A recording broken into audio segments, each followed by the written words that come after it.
Þetta er verkefni 19 í Excel, þetta er síða 2.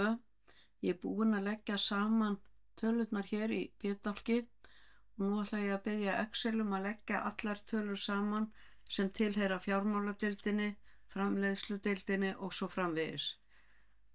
Og fallið er sum if, þannig ég fer hér í FX-knappinn, sum if og ég dreg yfir A2 til A16 og hér þarf ég að festa tilvísun í A-dálkinn, þannig ít á F4 á lyklaborðinu eða á FN og F4.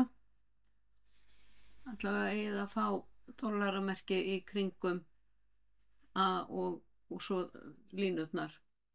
Og hvert er skilyrðið? Skilyrðið er hér, fjármáladeild.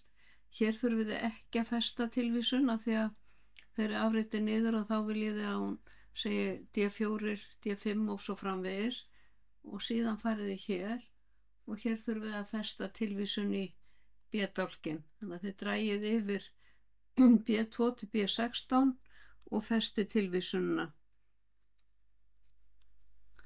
Hérna og OK. Og þá getið þið afrita formúluna hingað niður. Þá leggur hún saman allar tölur sem að tengjast deildunum, hverri deild fyrir sig. Og hér leggir saman og þessi tala hér á að vera svo sama og hér. Þannig að ég ætla að vista.